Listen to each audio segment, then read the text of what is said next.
Hi, I'm Jacob Gallucci, and today I'd like to rate who I think are the 25 best Chicago area classic rock artists of all time. Now, these artists were active from between the mid 60s until about the mid 80s. Some were only around in the late 60s and early 70s, and some came out later on in the late 70s. And those groups, most of them were active until about the early 80s. Anyway, here's the top 25. Number 25 is The Mob. They're a horn rock group. They had a lot of horns in their songs. They were around in the late 60s and early 70s. Number 24 is The Jamestown Massacre. They were around in the early 70s. They sound a lot like Chicago. And their big song was Summer Sun. It's an underrated classic, that song. Check it out. Number 23 is Aliota Haynes' Jeremiah. They were around in the early 70s, and their big song is Lakeshore Drive. That's a song that you hear all the time on Chicago radio stations, such as The Drive and WLS and K-Hits. And number 22 is Trillion. They're a fairly obscure arena rock group from the late 70s. They sound kind of like Styx. They're not bad, though. They're underrated. Number 21 is The Boys.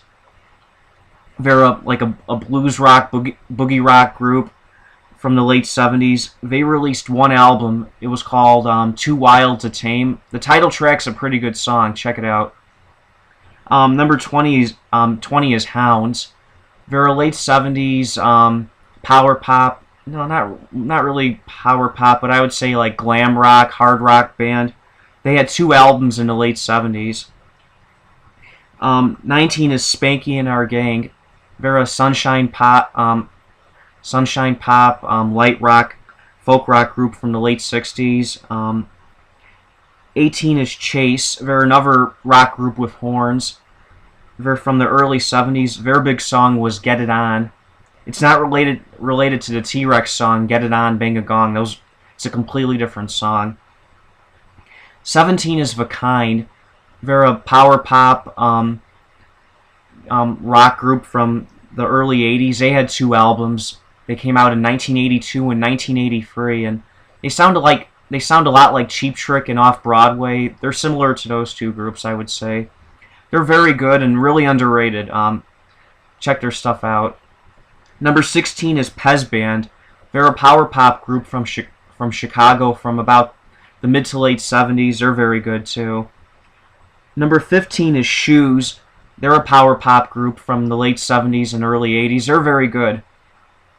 They really are. Number 14 is Mason Prophet. They're a folk rock group from the late 60s and early 70s. They also had a country rock type sound, and their big song was Two Hangmen. That's a really good song. Check it out one day. Number 13 is The Flock. Initially, they were a garage rock group in the late 60s, but they became a jazz rock group in the late 60s and early 70s. Number 12 is The Mods. They're a garage rock, R&B type band. They're from about the late 60s. They had two big songs, Hold On, which was originally by Sam and Dave, and then they also had Soul Drippin'. That's a great underrated song. That song actually features Chicago's horn section. Yes, Chicago's horn section plays on Soul Drippin'. That's really a good song. Number 11 is Off Broadway. They were a big power pop hard rock group from the late 70s and early 80s. They had two big songs, Stay in Time and Full Moon Turn My Head Around. They had two albums, but they're both very good. Number 10 is Survivor. Their big song was The Eye of the Tiger, which was the theme for Rocky III. One of their members is Jim Peterick. He was originally the lead singer of the Ides of March. And Survivor's a lot like Journey. They're an arena rock band, and they were at their peak from about the early to mid 80s. Number 9 is The American Breed. They were around in the late 60s. And they had horns, actually. Before Chicago, they had horns as well. Their big song was Bend Me, Shape Me. They had a couple other hits, too.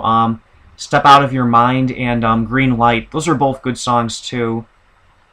Number 8 is The Shadows of Night. They're a really good garage rock group from the late 60s, and they're really bluesy too. They have a blues rock sound, and their big song is Gloria, which was originally done by them, the group that Van Morrison was in before he went solo. They also had Oh Yeah. Oh Yeah was originally a Bo Diddley song, and they had a local hit with that. And another one of their songs was Shake.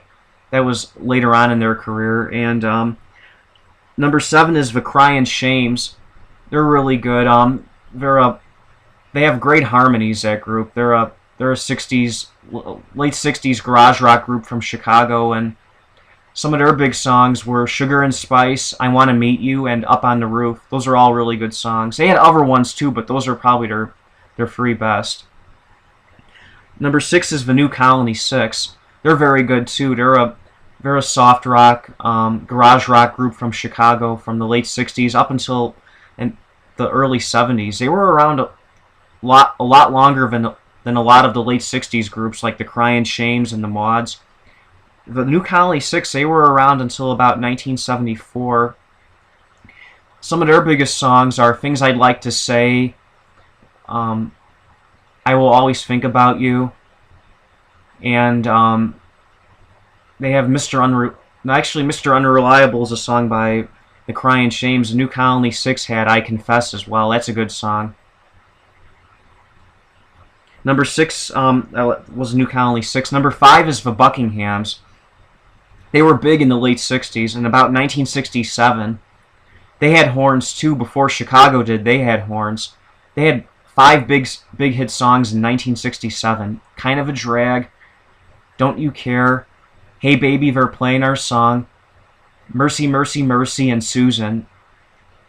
Susan's really trippy. It's a really trippy song. Midway through it gets really weird and psychedelic, but I like it a lot. It's really a good song, and they were good. They really were, the Buckinghams. Number 4 is The Ides of March. They were really big. They started out in the mid-'60s with 2 big songs, You Wouldn't Listen and Roller Coaster. And in the early '70s, they had a lot of big songs like Vehicle, and Air of Good Feeling is pretty good. Superman's good. And LA Goodbye is really good too. They were around from the mid-'60s until about the early '70s, and it's sad that Vehicle was actually their only top 40 hit. LA Goodbye was really good too, and You Wouldn't Listen just missed making the top 40 in about 1966. It's a really good song. Number 3 is Styx. They were big. From about the mid-'70s until about the mid-'80s, they were huge. Styx. Believe it or not, my mom actually knew Styx. Before they were big, she knew them. She used to go to this diner in the south suburbs of Chicago, and Styx used to come into that diner all the time, I swear to God. This is like back in the early '70s, right before they really took off. Number 2 is Cheap Trick. Even though they're from Rockford, it's still relatively close to Chicago. It's only about 90 miles west of Chicago, and Cheap Trick is really good. They really are. They're sort of like the American equivalent to the Beatles, I would say. They're very similar to the Beatles. They should be in the Rock and Roll Hall of Fame. They really should be. Styx, you can make a case for too, but Cheap Trick definitely should be in the Rock and Roll Hall of Fame. Number 1 is Chicago. The best Chicago area classic rock artist, no doubt about it, is Chicago. I love the horns that they have, and their early stuff is great. Their first 3 albums are all masterpieces. Up until about the mid-'70s, they were really good. After Terry Kaff died, the stuff after he died wasn't as good. Their '80s stuff is just really sappy and dated and really overproduced, but they were great. Their early stuff is great. They should be in the Rock and Roll Hall of Fame. I mean, they were really good. Chicago was really good. They're one of the greatest American rock groups of all time, I think. Definitely. But these 25 artists, they're all pretty good, and they're all from the Chicago area, which is cool.